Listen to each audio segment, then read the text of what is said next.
নমস্কার, আমি অ্যাস্ট্রোলজার আশিস কুমার সরকার। আপনারা দেখছেন অ্যাস্ট্রো বিজ্ঞান।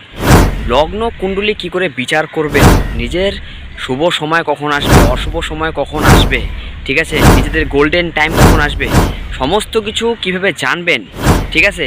বিভিন্ন রকম যখন আপনারা কোনো অ্যাস্ট্রোলজারের কাছে যান, আপনাদের বিভিন্ন রকমের কুণ্ডলী দেয় বা বিভিন্ন রকমের যখন আপনারা কোনো সফটওয়্যারের মধ্যে যখন আপনাদের ডাটাটাকে দেন, তো বিভিন্ন রকমের কুণ্ডলী নেটাল চার্ট তৈরি হয়। তো ওখানে বিভিন্ন রকমের গ্রহের প্লেসমেন্ট থাকে। কতগুলো গ্রহ, 2টা গ্রহ 3টা গ্রহ একসঙ্গে থাকে, কতগুলো ঘর ফাঁকা থাকে, তারপরে পাশে আবার ডিগ্রি লেখা থাকে, ঠিক আছে। তারপরে হচ্ছে কোন ঘরটা কি কাজ, লগ্ন কোনটাকে বলা হয়, ঠিক আছে, কেন্দ্র কোনটাকে বলা হয়, ত্রিকোণ কোনটাকে বলা হয়, উপাচ্য স্থান কোনটাকে বলা হয়, ত্রিক স্থান বা ডেঞ্জার হাউস কোনটাকে বলা হয়, মারক স্থান কোনটাকে বলা হয়, ঠিক আছে। এই সমস্ত কিছু নিয়ে আজকে আলোচনা করব, ঠিক আছে। বন্ধুরা, যদি আপনারা কুণ্ডলীটা অ্যানালাইজ করা শিখে যান, তাহলে আপনারা আপনাদের শুভ সময় গোল্ডেন টাইম কখন আসবে সেটা জানতে পারবেন। জীবনে কখনো বিপদ আসবে, কখন ফাড়া আসবে, সেই সমস্ত কিছু জানতে পারবেন, ঠিক আছে। তার আগে একটা কথা বলতে চাই, দেখো আমি একটা ফাঁকা জায়গাতে ভিডিও বানাচ্ছি, কারণ ফাঁকা খোলামেলা জায়গা আমাকে ভালো লাগে। আর এখন যে দেখতে পাচ্ছ, এটা আমি নদীর উপরে দাঁড়ায় আছি। এই যে এটা হচ্ছে মহানন্দা রিভার, এটা হচ্ছে শিলিগুড়ির মহানন্দা রিভার, ঠিক আছে। এই যে এই সাইডটাতে আমি দেখা দিচ্ছি, এই সাইডটা হচ্ছে দার্জিলিং, ঠিক আছে, দার্জিলিং, সিকিম, এদিক দিয়ে এদিকে এই সাইডটাতে পড়ে, ঠিক আছে। দেখো নদীটা মানে জল হয়েছিল কিছুদিন আগে, জল ছিল, এখন জল শুকাই গেছে দেখে এরকম। তো এখানে প্রচণ্ড কাদা এখন, ঠিক আছে, একদম খোলামেলা, ভালো লাগে। কারণ যেখানে মানুষজন থাকে বেশি, ফ্যামিলি ক্যাচার ম্যাচার যেখানে বেশি, সেখানে কিন্তু ভিডিও খুব একটা ভালো হয় না, ঠিক আছে। আর বাকিটা আমি নেটাল চার্টের মধ্যে চলো তোমাদেরকে দেখাই দিচ্ছি যে কি করে গণনাটা করতে লাগে। তো আজকে হচ্ছে আমাদের পার্ট 1, ঠিক আছে। এরকম আমি পার্ট বাই পার্ট সবগুলো ভিডিও নিয়ে আসবো, যাতে তোমরা ইজিলি বুঝতে পারো। আমাদের শিখতে বহুত টাইম লাগছে, বহুত সময় লাগছে, ক্লাস করতে গেলে বহুত সময় লাগে শিখতে গেলে, কিন্তু আমি যারা আমার ভিডিওগুলো দেখবে তারা কিন্তু একদম ইজিলি শিখতে পারবা, ঠিক আছে, একদম ইজিলিভাবে শিখতে পারবা। আমি একদম সহজ পদ্ধতিতে শেখাবো, ঠিক আছে। তাহলে চলো শুরু করা যাক আজকের প্রথম পার্ট। আমরা এখন যাই লগ্ন কুণ্ডলিতে, সেখানে তোমাদেরকে বাকি। বন্ধুরা দেখো, আমরা এখন একটা নেটাল চার্টের মধ্যে চলে আসছি, একটা ছকের মধ্যে চলে আসছি, ঠিক আছে। এখন এই ছকটার মধ্যে আমরা বিচার করা তোমাদেরকে এখন আমি দেখাই দিব কী করে বিচার করতে হয়, ঠিক আছে। তো বন্ধুরা, বিচার করার আগে কিছু জিনিস তোমাদেরকে জানা উচিত, কারণ সেই জিনিসগুলো না জানলে পরে তোমরা বিচার করতে পারবে না। তো আমি চাই, যদি আমার ভিডিওটা কেউ ভুলবশত কারণে ক্লিক করে দিছে, কোনো নতুন দর্শকও যদি ক্লিক করছে, সেও আজকের থেকে শিখে যাবে যে অ্যাস্ট্রোলজি কীভাবে কাজ করে, জ্যোতিষ কীভাবে কাজ করে, কীভাবে গণনাটা করতে হয়। যত রকম ভুলভ্রান্তি ধারণা আছে সব কিছু দূর করব, এবং আমি যে কথাগুলো বলবো আপনারা নিজেদের লাইফের সঙ্গে মিলায় দেখবেন, ছক খুলবেন আর মিলাবেন, ম্যাচিং খাচ্ছে কিনা আমাকে কমেন্ট করে জানাবেন, ঠিক আছে। আচ্ছা, যে কোনো ছক বিচার করার আগে আমাদেরকে এই ছকের বিষয়ে জানা উচিত। যখনই আপনারা কোনো গাড়ি চালানো শিখেন, সেই গাড়িটা চালানোটা বড় কথা না, গাড়িটা চালানোর আগে সেই গাড়ির বিষয়ে আপনাদের কিন্তু জানা উচিত। না জানলে পরে কিন্তু আপনি গাড়ি চালাতে যেমন পারবেন না। যেমন আপনাদের প্রথমে যেমন কোনটা গিয়ার, কোনটা স্টিয়ারিং, কোনটা ক্লাচ, কোনটা ব্রেক, ঠিক আছে, কোনটা হচ্ছে হেডলাইট, সমস্ত কিছু জানতে হবে। যখনই আপনি জানবেন তখনই কিন্তু গাড়িটা চালাতে পারবেন। তো তেমনই যখনই কোনো কুণ্ডলী বিচার করবেন, ঠিক আছে, কুণ্ডলীটাকে বিচার করার আগে আপনাদের কিন্তু ঘরের কারকত্ব, রাশির কারকত্ব, তারপরে এই যে দেখতে পাচ্ছেন এই যে গ্রহগুলো একসঙ্গে 2টা গ্রহ বসে আছে, এখানে দেখুন 2টা গ্রহ বসে আছে, এখানে 3টা গ্রহ বসে আছে, এখানে আরও একটা গ্রহ সিঙ্গেল আছে, এখানে আবার কেতু বসে আছে। তো এই যে গ্রহগুলো যে বিভিন্ন যে বসে যে আছে, এগুলো কী করে ফল দিবে, কখন অ্যাক্টিভেট হবে, কখন ডিঅ্যাক্টিভেট হবে। তারপরে এই যে 12টা যে ঘর আছে, এই 12টা ঘর, তারপরে এই যে 12টা যে ঘর আছে, এই 12টা ঘরের কাজ কি। তারপরে আরেকটা জিনিস দেখাচ্ছি আমি। তারপরে দেখো এই যে এই নিচে লেখা আছে ডিগ্রি, মঙ্গলের পাশে 11 ডিগ্রি, শুক্র আছে 0.1 ডিগ্রি, সূর্য আছে 18 ডিগ্রি, চন্দ্র আছে 27 ডিগ্রি, বুধ আছে 1 ডিগ্রি, বৃহস্পতি আছে 21 ডিগ্রি। এই যে ডিগ্রির কাজ কি। তারপরে এই দেখুন এখানে আবার দেখুন আছে রাজযোগ, দশা, এইসবের কাজ কি, ঠিক আছে, ট্রানজিট, ঠিক আছে। তারপর এইখানে দেখুন লেখা আছে কি অধঃপতন কোনটা, উচ্চ গ্রহ কোনটা আপনাদের কুণ্ডলীতে, নিচস্থ গ্রহ কোনটা, অস্ত কোনটা হয়ে গেছে, ঠিক আছে, বর্গোত্তম, এই সমস্ত কিছু আমি আলোচনা করব, ঠিক আছে। আচ্ছা, তাহলে চলুন বন্ধুরা, এখন আপনাদেরকে আমি শেখাই দিচ্ছি। আচ্ছা, যে কোনো কুণ্ডলী বিচার করার আগে আপনার কিন্তু ঘরের কারকত্বটা জানতে হবে।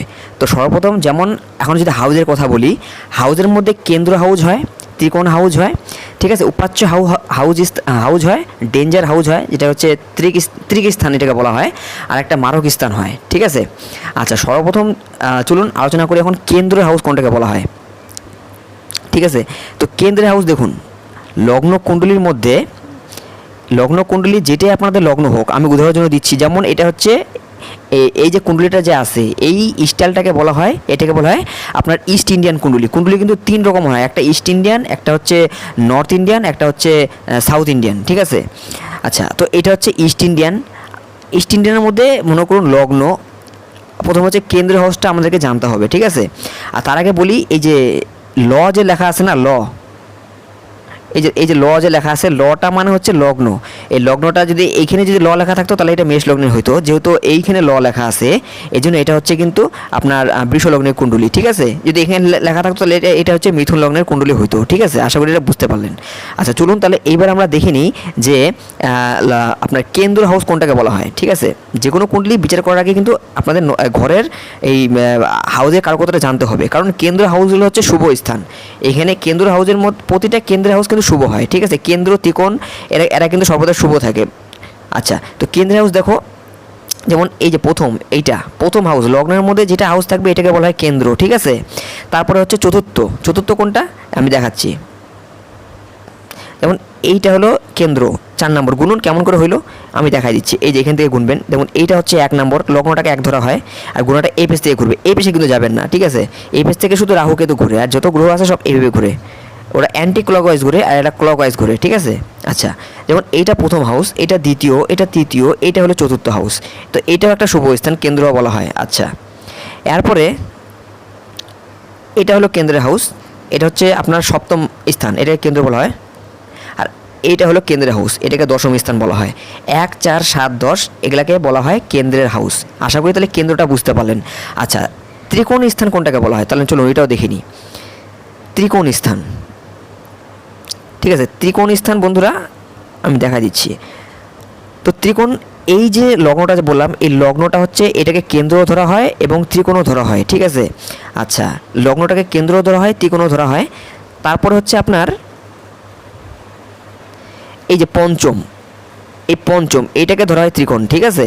গুনুন কেমন করে আমি বলে দিচ্ছি আবার, এই দেখুন 1, 2, 3, 4, 5, পঞ্চম না, এটা হলো ত্রিকোণের স্থান, ঠিক আছে। আচ্ছা, তারপরে এই যে 5 গেল, 6, 7, 8, 9, এই নবম, এইটাকেও বলা হয় ত্রিকোণের স্থান। তো 1, 5, 9 এটাকে বলা হয় ত্রিকোণ। লগ্নর যেটা আছে, লগ্নটাকে হলো কেন্দ্র ধরা হয় এবং ত্রিকোণও ধরা হয়, ঠিক আছে। আচ্ছা, তাহলে বুঝতে পারলেন কেন্দ্র এবং ত্রিকোণ যে হাউসগুলোর কথা বললাম এগুলো কিন্তু সর্বদা শুভ, এই স্থানগুলো হচ্ছে শুভ স্থান, ঠিক আছে। আচ্ছা, এবার চলুন তাহলে এবার আমরা আলোচনা করি ত্রিক স্থান, অর্থাৎ ডেঞ্জার হাউস, বিপজ্জনক হাউস। এই হাউসগুলোর যখন এই হাউসগুলোর লর্ডের যখন দশা মহাদশা চলে, বা এই হাউসগুলোর মধ্যে যখন কোনো গ্রহ বসে, কোনো অশুভ গ্রহ বসে, মারক গ্রহ বসে, তখন কিন্তু কোনো না কোনো সমস্যা দিয়ে থাকে, ঠিক আছে। তো ডেঞ্জার হাউস, সমস্যাদায়ক হাউস বা পীড়াদায়ক হাউস এগুলোকে বলা হয়। তো কোনগুলো চলুন দেখে নিই। তো সর্বপ্রথম পীড়াদায়ক স্থান হচ্ছে এই যে এইটা, ঠিক আছে। পীড়াদায়ক স্থান হচ্ছে এই 6 নম্বর হাউস। এটা যে কোনো লগ্নের জন্য, মানে এক একটা লগ্নের জন্য এক একটা ঘর বসে, যেহেতু এটা বিষ লগ্নের ক্ষেত্রে ডেঞ্জার হাউস হলো এই আপনার তুলা লগ্নের ঘর। যদি মেষ লগ্নের কুণ্ডলী হইতো তাহলে আপনার ডেঞ্জার হাউস হইতো এই কণা লগ্নের ঘর, ঠিক আছে। এইভাবে কিন্তু আপনাকে ধরতে হবে, লগ্নের এক্সপেক্টে কিন্তু এই ঘরগুলো হয়। এটা কিন্তু ডাইরেক্ট আমি যে এই যে তুলা রাশি ঘরটা ধরলাম, সবার কিন্তু মানে ডেঞ্জার যে হাউস তুলা রাশি হবে এটা কিন্তু না, ঠিক আছে। এক একটা লগ্নের এক্সপেক্টে এক একটা ঘর ডেঞ্জার হয়। আচ্ছা, তো 6 নম্বর ঘর এটা হলো ডেঞ্জার হাউস। এই অষ্টম, এইটা হলো ডেঞ্জার হাউস, এটাকেও ডেঞ্জার হাউস বলা হয়, ঠিক আছে, অষ্টম। আর এই যে দ্বাদশ, 12 নম্বর হাউস, এটাকে দ্বাদশ বলা হয় বা 12 নম্বর ঘর বলা হয়। তো এটা হলো ডেঞ্জার হাউস। তো এই 3টা ঘরের মধ্যে যদি কোনো অশুভ গ্রহ বসে, যখন এই অশুভ গ্রহগুলো দশা মহাদশা অন্তর্দশা চলবে, তখন কিন্তু জাতকের লাইফ একদম ব্যান্ড বাজে যাবে, ঠিক আছে। বহুত সমস্যা দিবে, কোনো না কোনো সমস্যা দিবেই দিবে, ঠিক আছে। আচ্ছা, তাহলে কেন্দ্র হাউসটা বুঝতে পারলেন, ত্রিকোণ বুঝতে পারলেন, এবং আপনার ত্রিক স্থান বা ডেঞ্জার হাউস যেটাকে বলে এটা বুঝতে পারলেন। আচ্ছা, এবার হচ্ছে আপনার মারক স্থান কোনটাকে বলা হয়, চলুন দেখে নিই মারক স্থান। আচ্ছা বন্ধুরা, মারক স্থানটা হচ্ছে আপনার এই যে, আরেকবার দেখাচ্ছি 1 মিনিট। মারক স্থান হচ্ছে বন্ধুরা আপনার এই যে 2য় নম্বর স্থানটা আছে, এটা মারক স্থান, ঠিক আছে। আর এই যে সপ্তম নম্বর যে স্থানটা আছে এই দুইটা হচ্ছে মারক স্থান, এই দুইটাকে শাস্ত্রে মারক স্থান বলা হয়। কিন্তু এক একটা লগ্নের কুণ্ডলিতে এক একটা মারক গ্রহ হয়, এমন না যে সবগুলো মানে প্রতিটা লগ্নের মধ্যে দ্বিতীয় স্থান মারক হয়ে যাবে বা সপ্তম স্থান মারক হবে, ঠিক আছে। এটা যদি চিন্তা করেন এটা ভুল, ঠিক আছে। কারণ সব লগ্নের ক্ষেত্রে মানে এখন আমাদেরকে দেখতে হবে মারক যে হবে না সেটা হচ্ছে দেখতে হবে লগ্নের সঙ্গে তার রিলেশনের কি সম্পর্ক, শত্রুতার সম্পর্ক নাকি মিত্রতার সম্পর্ক রাখতেছে। যদি মিত্রতার সম্পর্ক রাখে তাহলে মারক হবে না। যেমন আমি উদাহরণের জন্য যদি বলি, যেমন মনে করুন, যেমন আমি যা আছে ক্লিয়ার করছি যাতে তোমাদের কোনো কনফিউশন না থাকে, ঠিক আছে। মনে করুন এটা হচ্ছে আপনার মকর লগ্নের কুণ্ডলী, রাইট। এটা হচ্ছে মকর লগ্ন যদি হইতো তাহলে এটা মালিক শনি, আর এই যে কুম্ভ লগ্ন এটাও মালিকও শনি, ঠিক আছে। তাহলে মকরের মালিকও শনি, কুম্ভের মালিকও শনি। যদি কারো মকর লগ্ন হয় তাহলে শনি হচ্ছে লগ্নপতি এবং দ্বিতীয়পতি, তাহলে শনি কি নিজেই নিজের জন্য কি মারক? না, এটা কিন্তু হবে না। আপনি কি নিজের ক্ষতি করবেন? না, এটা তো কোনোদিনও করবেন না, ঠিক আছে। এই জন্য কোনো রকম এরকম অনেক উদাহরণ আছে, যেমন এই যে এখানে দেখুন আমি রিলেশনের ব্যাপারটা নিয়ে আসবো, কোনটা কার সঙ্গে কেমন রিলেশন আছে, কোনটা কার মিত্র, কোনটা কার শত্রু, ঠিক আছে, কার সঙ্গে কেমন সম্পর্ক রাখে, এটা আমি নিয়ে আসবো। আচ্ছা, তার আগে আরেকটা জিনিস আমি বলতে চাই, যেটা আপনাদের মনে থাকা আবশ্যক, এটা কুণ্ডলী প্রেডিকশন করতে গেলে তাহলে তোমাদের সুবিধা হবে, ঠিক আছে। কোনটা আমি বলে দিচ্ছি। আচ্ছা, এই ঘরগুলো যে আছে 12টা ঘর, এই 12টা আমি দেখাচ্ছি। এই যে 12টা যে ঘর আছে না, এই 12টা ঘরে কিন্তু সুন্দর নাম আছে। তো সেই নামটা কি আমি বলে দিচ্ছি এখন, ঠিক আছে। এটা সংস্কৃত নাম, আমি বলেছি নামটা, কারণ এই নামটা তোমাদের জানা আবশ্যক কুণ্ডলী বিচার করতে গেলে, ঠিক আছে। আচ্ছা, যেমন এই যে প্রথম, আমি যেহেতু এটা লগ্ন নিচ্ছি, এটা প্রথম, ঠিক আছে। এটা বলে প্রথমেশ, এটাকে বলে দ্বিতীয়েশ, এটাকে বলা হয় তৃতীয়েশ, এটাকে বলা হয় সুখেশ বা চতুর্থেশ, কারণ এখান থেকে সুখ দেখা হয় কার কতটা সুখ হবে, ঠিক আছে। চতুর্থেশ বা সুখেশ, এটাকে বলা হয় পঞ্চমেশ, এখান থেকে দেখা হয় এডুকেশন, ঠিক আছে। কোনটা ঘর থেকে কি হয় মানে কি দেখা হয় এটা আমি আলোচনা করব, যদি সময় পাই আজকে বলে দিব, একদম ডিটেলসে বলবো যদি কোনো কনফিউশন না থাকে।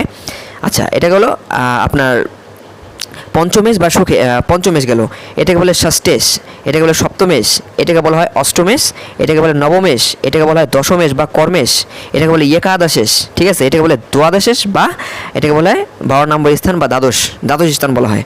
এটা হচ্ছে সংস্কৃত নাম, ঠিক আছে। কারণ এই অ্যাস্ট্রোলজি যে আছে আজ থেকে প্রায় হাজার বছর আগে, 500-1000 বছর আগে, রাজা জমিদারের সময়ের আগের থেকে কিন্তু এই অ্যাস্ট্রোলজিটা প্রচলিত আছে, ঠিক আছে। অ্যাস্ট্রোলজি আজকে নতুন কোনো সাবজেক্ট না, ঠিক আছে।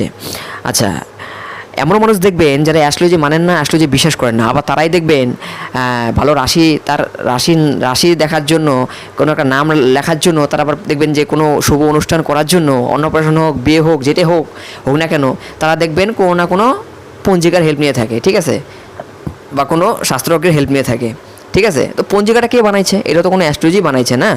তাহলে কোনো না কোনোভাবে কিন্তু আমাদের কিন্তু অ্যাস্ট্রোলজির সঙ্গে আসতেই হবে, অ্যাস্ট্রোলজি ছাড়া কিন্তু চলা কোনো মতে সম্ভবপর না। আপনার কুণ্ডলিতে যদি রাজযোগ লেখা থাকে তো আপনার সেই রাজযোগ ধনযোগ যদি থাকে তো আপনি সেই ফলটা আপনি পাবেনই পাবেন, এটা থেকে আপনাকে কেউ বঞ্চিত করতে পারবে না।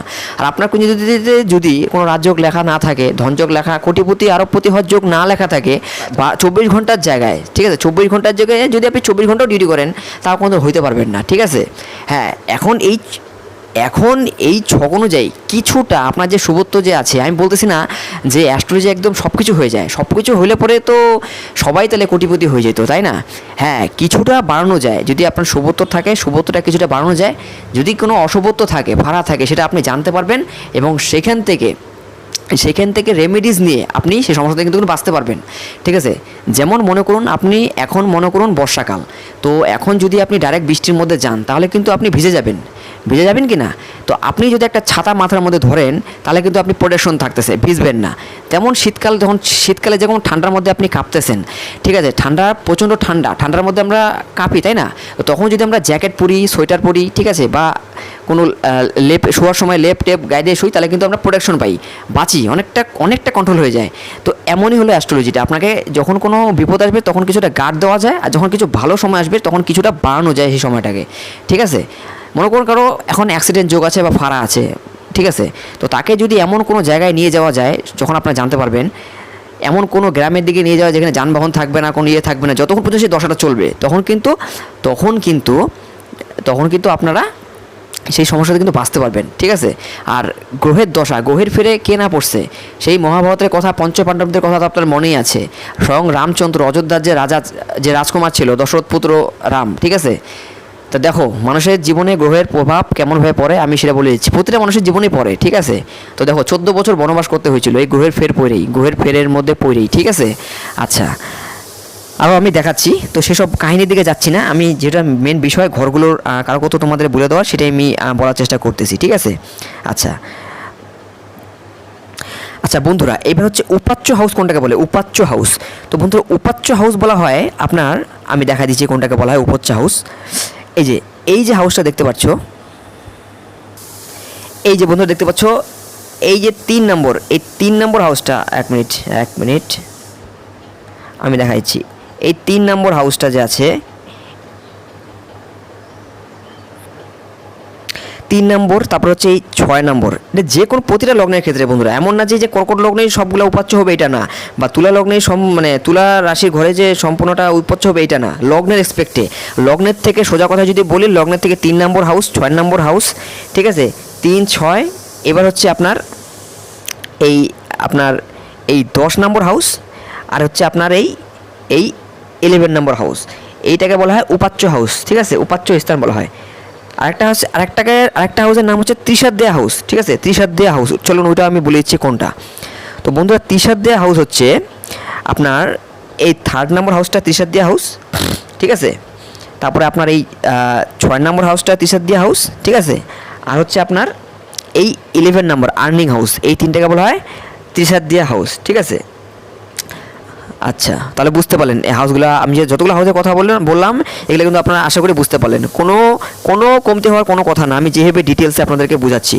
বন্ধুরা কোথাও যদি আপনার কোনো কোর্সও করতে যান অ্যাস্ট্রোলজির, এরকম ডিটেলসে কিন্তু কোথাও পাবেন না, কারণ সেখানে অনেক স্টুডেন্ট থাকে, অনেক ছাত্রার্থী থাকে, ঠিক আছে, অনেক শিক্ষার্থীরা থাকে, তো সবারই প্রশ্ন থাকে, সবার প্রশ্ন ভিত্তি করে কিন্তু যেই শিক্ষক থাকে বা টিচার থাকে সে কিন্তু তাদেরকে বুঝায় বা প্রশ্ন করে। তো আপনাদের শিখতে গেলে 1 বছর 2 বছর টাইম লেগে যাবে কোনো কোর্স করতে গেলে ডিটেলসে, কিন্তু আমার ভিডিওগুলো যারা দেখবেন, আমি মোটামুটি আপনাদেরকে 3 মাসও লাগবে না, 3 মাসের মধ্যে সবাইকে দাঁড়া করাই দেবো। মোটামুটি আমার 4-5-10টা ভিডিও দেখলে পরেই এই কুণ্ডলি প্রেডিকশনটা আপনারা শিখে যাবেন, ঠিক আছে। যে কোনো কুণ্ডলি দেখা মাত্রই তখন প্রেডিকশন করতে পারবেন যে তোমার এই সমস্যা আছে, তোমার এই পাস্টটা এরকমভাবে কাটছিল, ফিউচারটা এইভাবে, মানে প্রেজেন্টটা এইভাবে কাটতেছে, আর ফিউচারটা তোমার এইভাবে এই সমস্যাগুলো আসবে, ঠিক আছে।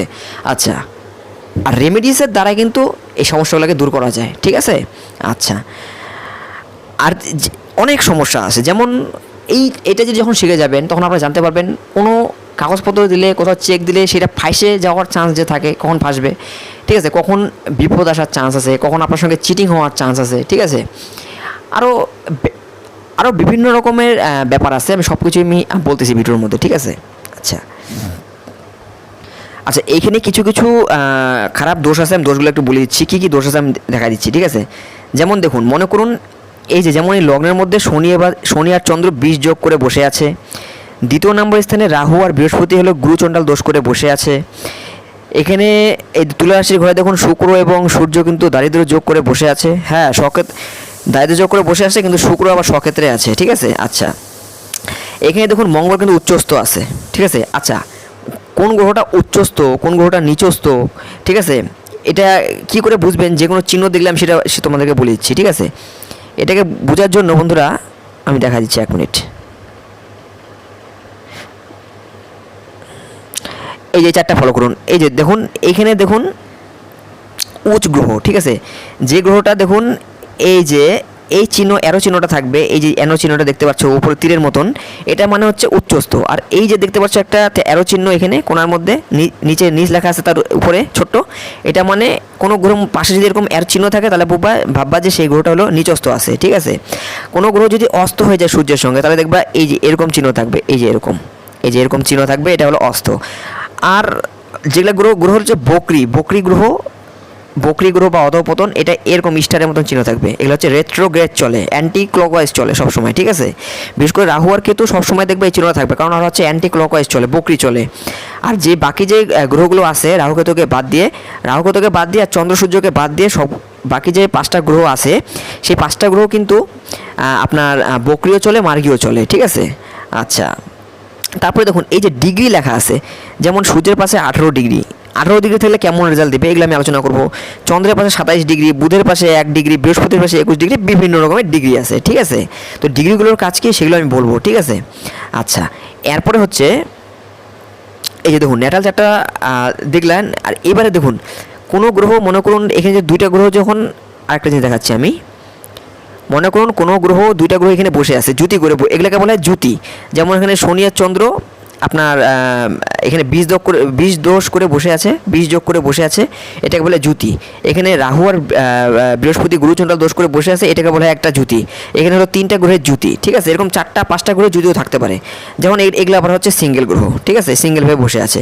আর এখানে দেখতে পাচ্ছ যে ইউরেনাস অ্যান্ড নেপচুন, এই যে ইউরেনাস, নেপচুন আর প্লুটো, এই যে নেপচুন, ঠিক আছে, ইউরেনাস, নেপচুন, এগুলো এই যে গ্রহগুলো যে আছে, এই গ্রহগুলোর এফেক্ট, এরা হলো আর্থ থেকে বা ইউনিভার্সাল থেকে বা পৃথিবী থেকে অনেক দূরে থাকে। এই জন্য এই গ্রহগুলোর এফেক্ট কিন্তু মানব জীবনের মধ্যে পড়ে না, ঠিক আছে। কেউ কেউ তো বলেই দিয়েছে যে প্লুটো, নেপচুন নামে কোনো মানে কোনো গ্রহই নেই।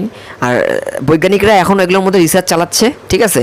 কেউ কেউ এখনও রিসার্চ করতেছে, রিসার্চ চলতেছে। আর কেউ কেউ তো বলে দিয়েছে যে এগুলো গ্রহ হয়ই না, নেপচুন গ্রহ নাই, এরা আর এই গ্রহগুলো আর্থ থেকে অনেক দূরে থাকে, ঠিক আছে। এই জন্য পৃথিবীর মধ্যে প্রভাব খুব কম পড়ে, মানে না বললেই চলে, পরেই মানে না বরাবরই মানে প্রভাব পড়ে আর কি। আর যে গ্রহটা বকরি হবে সেই গ্রহটার প্রভাব কিন্তু সেই জাতক বা জাতিকার উপরে কিন্তু বেশি পড়বে, ঠিক আছে। বকরি গ্রহ মানে সেই গ্রহটা কিন্তু পৃথিবীর অনেক কাছাকাছি চলে আসছে, ঠিক আছে।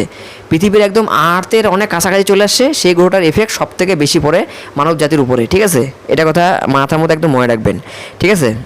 এই সমস্ত জিনিস দেখুন বন্ধুরা, ভিডিওটা একটু লং হবে ঠিকই, কিন্তু যারা যারা দেখবেন, তোমরা যদি ভিডিও সম্পূর্ণ দেখো তোমাদেরই লাভটা হবে, ঠিক আছে। লাভটা কিন্তু আমার হবে না, তোমাদেরই হবে, ঠিক আছে। সম্পূর্ণ জিনিসটা বুঝতে পারবা, একদম ক্লিয়ারভাবে বুঝতে পারবা, ঠিক আছে। আচ্ছা, এবারে আর কিছু জিনিস তোমাদের বলতেছি। যেমন দেখুন এই যে লগ্ন, যে 1 মিনিট, এটাতে ভালো হবে। এই যে লগ্ন, ঠিক আছে, এই যে লগ্ন যে আছে, এই লগ্ন দ্বিতীয়, তৃতীয়, চতুর্থ, পঞ্চম, ষষ্ঠ, এই পর্যন্ত হলো বন্ধুরা, এই পর্যন্ত হচ্ছে সূর্যের রাজত্ব চলে, ঠিক আছে। এই সাইডগুলো যে আছে, এই সাইডটাতে কিন্তু আপনার এই লগ্ন থেকে নিয়ে শুরু করে ষষ্ঠ ঘর পর্যন্ত সূর্যের রাজত্ব চলে। কারণ ষষ্ঠ ঘর থেকে লাস্ট তোমার মামা বাড়ি দেখা হয়, ঠিক আছে, মামার ফ্যামিলিকে দেখা হয় এখান থেকে, ঠিক আছে। এই পর্যন্ত সূর্যের রাজত্ব চলে, যে কোনো লগ্নই হোক, লগ্ন থেকে শুরু করে ষষ্ঠ পর্যন্ত সূর্যের রাজত্ব চলে, ঠিক আছে। আচ্ছা, তারপরে এই ষষ্ঠের পর থেকে কিন্তু গেম চেঞ্জ হয়ে যায়, পুরোপুরি গেমটাই পাল্টায় যায়। কেমন আমি চলো দেখা দিচ্ছি। আচ্ছা, যেমন এই সপ্তম স্থানটা যে আছে, এই যে 1 মিনিট, এই সপ্তম থেকে শুরু করে সপ্তম, অষ্টম, ঠিক আছে, নবম, দশম, একাদশ আর এই দ্বাদশ, এই পর্যন্ত এই যে ঘরগুলোর কথা বললাম, এই সপ্তম স্থান থেকে শুরু করে এই দ্বাদশ পর্যন্ত শনির রাজত্ব চলে, ঠিক আছে। এই সপ্তম থেকে শুরু করে এই দ্বাদশ পর্যন্ত শনির রাজত্ব চলে, ঠিক আছে। এখান থেকে হচ্ছে আপনার স্পাউস, এই সপ্তম স্থান থেকে দেখা হয়। আপনার স্পাউসের সঙ্গে সম্পর্ক কেমন থাকবে, লাইফ পার্টনার দেখা হয় এখান থেকে, তার শ্বশুরবাড়ি দেখা হয়, আপনার পিতা দেখা হয়, কর্ম দেখা হয়, এবার সব পার্ট বাই পার্ট যায়। আমি ওইগুলো ডিটেলসে নিয়ে আসবো, কোন ঘর থেকে কী বিচার করা হয় এক সময়, ঠিক আছে। আজকে বেসিকটা তোমাদের জানা উচিত, সেটা আমি দিয়ে দিচ্ছি, ঠিক আছে। তো এখান থেকে এই সপ্তম থেকে শুরু করে আপনার মূলাধার চক্র উৎপন্ন হয়, আর সপ্তম থেকে শুরু করে দ্বাদশ পর্যন্ত শনির রাজত্ব চলে, ঠিক আছে। আশা করি বুঝতে পারলেন। এটা যে কোনো লগ্ন হতে পারে, ঠিক আছে। লগ্ন থেকে ধরবেন, যেটা লগ্ন হোক, লগ্ন থেকে 6 নম্বর পর্যন্ত সূর্যের রাজত্ব, তারপর 7 থেকে শুরু করে আপনার ওই দ্বাদশ পর্যন্ত হচ্ছে শনির রাজত্ব চলে, ঠিক আছে। আচ্ছা, এরপরে হচ্ছে বন্ধুরা এই যে দেখতে পাচ্ছেন, এই যে সাইডটা দেখতে পাচ্ছেন, এটা হচ্ছে ইস্ট সাইড, মানে পূর্ব সাইড, ঠিক আছে। মেষ রাশি ঘরটা এই সাইডটা যে আছে, এটা হলো পূর্ব সাইড। আর এই যে তুলা রাশির যে ঘরটা আছে, এটা হচ্ছে আপনার ওয়েস্ট সাইড, পশ্চিম সাইড, ঠিক আছে। একটা কথা মনে রাখবেন, সূর্য যখন ইস্ট থেকে উঠে ওয়েস্টে যখন অস্ত্র যাবে, ঠিক আছে, মানে সান যখন ইস্ট থেকে উঠে ওয়েস্টে অস্ত্র যাবে, ঠিক আছে, যখন কম্বাস্ট হবে, তখন এই সপ্তম স্থান থেকে কিন্তু শনি জাগবে, শনি কিন্তু রাত্রেবেলা জাগে, ঠিক আছে, সূর্যাস্ত হওয়ার পরে শনি জাগে, ঠিক আছে। আচ্ছা, আর এই যে সাইডটা দেখতে পাচ্ছ এইটা, এই যে আপনার ক্যান্সার যে সাইনটা যে আছে, মানে আপনার কর্কট রাশির ঘরটা যে আছে, এটা হচ্ছে উত্তর সাইড। আর এই যে সাইডটা দেখতে পাচ্ছ সাউথ, এটাকে বলে সাউথ বা দক্ষিণ সাইড। এই যে আপনার মকর রাশির ঘর, ঠিক আছে, এটা হচ্ছে দক্ষিণ সাইড, ঠিক আছে। আরেকবার আমি দেখাই দিচ্ছি, 1 মিনিট, তাহলে তোমাদের কোনোভাবে আমি চাই যাতে একদম ডিটেলসে বুঝতে পারো, কোনো যাতে কমতি না থাকে, ঠিক আছে। এটা হলো পূর্ব সাইড, এখানে চলে সূর্যের রাজত্ব, এখান থেকে নিয়ে 6 নম্বর হাউস পর্যন্ত সূর্যের রাজত্ব, ঠিক আছে।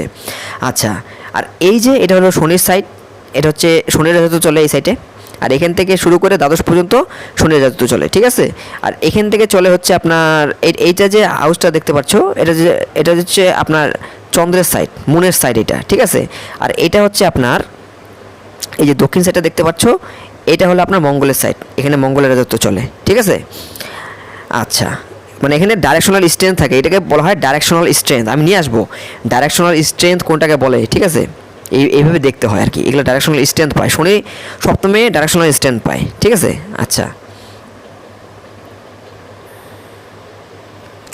আর দেখো বন্ধুরা, ভিডিওটা যে করতেছি অনেক কিছু কথা কিন্তু আমার মিস হয়ে যেতে পারে। যদি কোনো কথা মিস হয়ে যায় আমাকে অবশ্যই কমেন্ট করে জানাবা, কারণ একটা চিন্তাও থাকে, ভিডিওটা বেশি লংও করা যাবে না, ঠিক আছে, বেশি লং করা যাবে না, মাথার মধ্যে একটা চিন্তা থাকে, তো অনেক কিছু পয়েন্টও কিন্তু মিসও হয়ে যেতে পারে। যদি মিসও হয়ে যায় চিন্তা নাই, আমি পার্ট বাই পার্ট সব নিয়ে আসবো, ঠিক আছে, তখন সব কিছু বলে দেবো।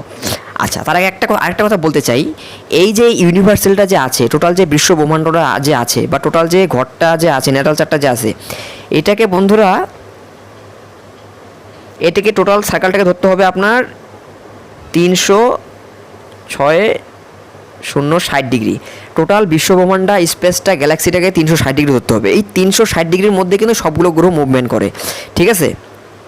এই যে 360 ডিগ্রি যে ধরলাম, এবার দেখুন রাশি কয়টা, রাশি হলো 12টা, সবাই জানি আমরা। রাশি হচ্ছে আমরা জানি সবাই 12টা, ঠিক আছে।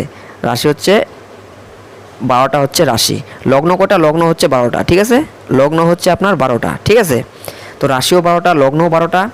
আচ্ছা, এইবারে দেখুন এই যে 30, এবার 360 ডিগ্রিকে যদি আমরা ভাগ করি, এই যে 360 ডিগ্রি, ঠিক আছে, এই 360 ডিগ্রিকে যদি আমরা ভাগ করি, ভাগ করি, তাহলে 360 ডিগ্রি যদি আমরা 12টা ভাগে ভাগ করি, কারণ যেহেতু 12টা, তো 12 দিয়ে যদি ভাগ করি তাহলে সমান সমান আসবে, দেখবেন 30 ডিগ্রি করে, 30 ডিগ্রি করে আসবে, ঠিক আছে।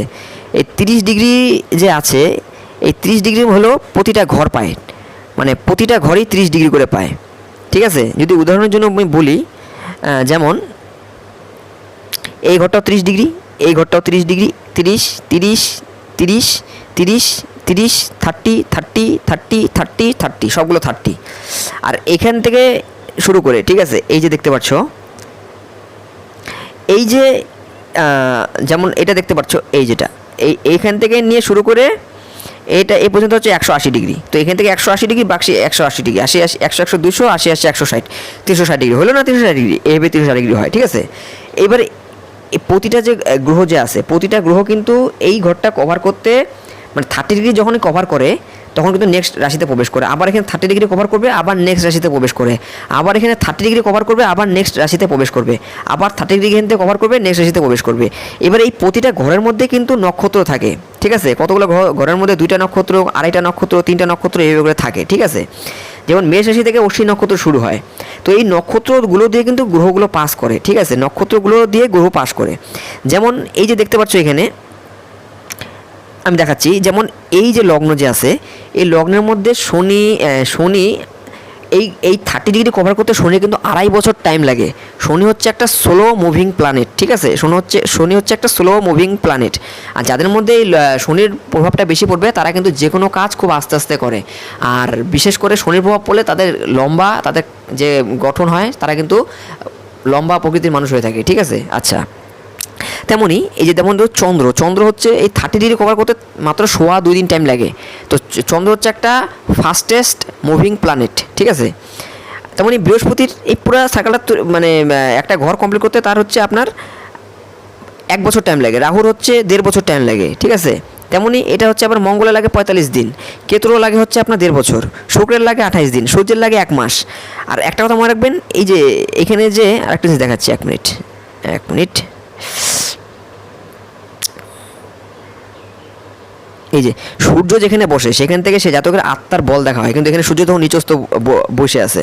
আর সূর্য যদি নিচস্থ থাকে আপনাদের কুণ্ডলী, দেখবেন আপনাদের পিতার শরীর স্বাস্থ্য খুব খারাপ থাকবে, বা পিতা বিয়োগ হওয়ার যোগ, পিতৃ বিয়োগ হওয়ার যোগ খুব চান্স বেশি থাকে। আপনারা দেখে নেবেন, বিরাট কোহলির কুণ্ডলিতে দেখে নেবেন, শাহরুখ খানের কুণ্ডলিতে দেখে নেবেন, আরও বিভিন্ন, আমি এক্সাম্পল কি, আমার অনেক এরকম উদাহরণ আছে। ম্যাক্সিমাম কুণ্ডলী দেখি যাতে মানে সূর্যটা প্রীত থাকে তাদের পিতার স্থানটা ড্যামেজ থাকে। তেমনি চন্দ্র যদি কারো প্রীত থাকে তাতে কিন্তু আপনার এই মাতার স্থানটা ড্যামেজ থাকে, ঠিক আছে। আচ্ছা, আর মনে করুন আরেকটা জিনিস দেখাচ্ছি আমি। তো এখান থেকে সূর্য থাকলে সেখান থেকে আত্মার বল দেখা হয়। মঙ্গল কারো যদি কুণ্ডলিতে যেখানে থাকে সেখানে তার এনার্জি থাকে, এনার্জি, ইচ্ছাশক্তি সেই জায়গাটাতে ফোকাস থাকে, যেই ঘরে বসবে সেখানে ফোকাস থাকে। লগ্নে বসলে পরে সে মাঙ্গলিক হয়, তার ঊর্জা এনার্জি খুব বেশি পরিমাণে থাকে, ঠিক আছে। আচ্ছা, এরপরে রাহু যেখানে কারো বসে সেখানে সে জাতকের ধ্যান থাকে, সেইখানে সে জাতকের ধ্যান থাকে, ঠিক আছে। এগুলো হচ্ছে অ্যাডভান্স লেভেলের, আমি এগুলো আলোচনা করবো আস্তে আস্তে। আচ্ছা, তারপরে এই আর কি বলা যাচ্ছে আমি বলে দিচ্ছি, দাঁড়ান এক মিনিট। আরেকটা জিনিস বলে দিই বন্ধুরা, এই দেখো এই যে রাশি, ঠিক আছে, চন্দ্র যেখানে বসবে ঘরের মধ্যে, ঠিক আছে, চন্দ্র যেখানে বসবে, এই চন্দ্র যেখানে বসবে, শনি এখন তো এটা আছে, কিন্তু শনি যখন মুভমেন্ট করতে করতে করতে করতে করতে করতে যখন এই চন্দ্রের এখানে আসবে তখন লাগবে 7.5 প্রথম ধাপ, যখন মধ্যমে থাকবে তখন লাগবে 7.5 দ্বিতীয় ধাপ, আর যখন এন্ডে যাবে তখন লাগবে 7.5 তৃতীয় ধাপ। মানে চন্দ্র যেখানে বসবে সেটা যাদের রাশি হয়, সেই রাশির উপরে যখন শনি বসবে তখন 7.5 লাগবে, এক ঘর আগে এক ঘর পিছিয়ে যখন থাকবে তখনও 7.5 লাগবে। যেমন এখন 7.5 লাগছে আপনার মেষ রাশির 7.5 লাগিয়ে আছে, তারপরে আপনার এই বৃষ রাশির 7.5 লাগছে, তারপরে আপনার এই হচ্ছে আপনার মিথুন রাশির 7.5 লাগিয়ে গেছে, ঠিক আছে। এখান থেকে 7.5 দেখা হয়, ঠিক আছে। আচ্ছা, তো বন্ধুরা আজকে আমাদের পার্ট 1টা কমপ্লিট করলাম, ঠিক আছে। আমি কারণ আর বেশি বলি না, ভিডিওটা অনেক লং হয়ে গেছে, আমি পার্ট টু যে আছে পার্ট 2 নিয়ে আসবো, ঠিক আছে। খুব তাড়াতাড়ি পার্ট 2 আমি নিয়ে আসবো। পার্ট 2-র মধ্যে আরও বিশেষ ঘরের কারকত্ব, ঠিক আছে, আর বাকি জিনিসগুলো যেগুলো দরকার সেগুলো আমি আপনাদেরকে বেসিক জিনিসগুলো আমি শেখাই দেবো। কারণ মাথায় টাক কখন লাগবে, চুল থাকবে না, চশমা কখন লাগবে, ঠিক আছে, সেটাও বলতে পারবেন। হ্যাঁ, একদম ঠিক শুনেছেন বন্ধুরা, কারণ এটা দেখা মাত্রই বলতে পারবেন তার কখন, মানে মাথার চুলও যদি কম থাকে সেটাও বলতে পারবেন, চশমা লাগবে কিনা সেটাও বলতে পারবেন, ঠিক আছে। আমি এমন প্রেডিকশন দিবে যায় তোমাদেরকে সব কিছু শেখাই দিব, ঠিক আছে বন্ধুরা। কোনো লুকাছবি নেই, যেটুকু শিখেছি আমি চাই অ্যাস্ট্রোলজিটা সবাই শিখুক, সবার সমস্যাগুলো দূর করতে পারুক, ঠিক আছে। এই জন্য আমি সব কিছু নিয়ে আসতেছি, ঠিক আছে, ডিটেলসে যা বললাম আমি আর কি। তো দেখা হচ্ছে পার্ট 2-তে, আজকের জন্য এটুকুই, টাটা, বাই বাই।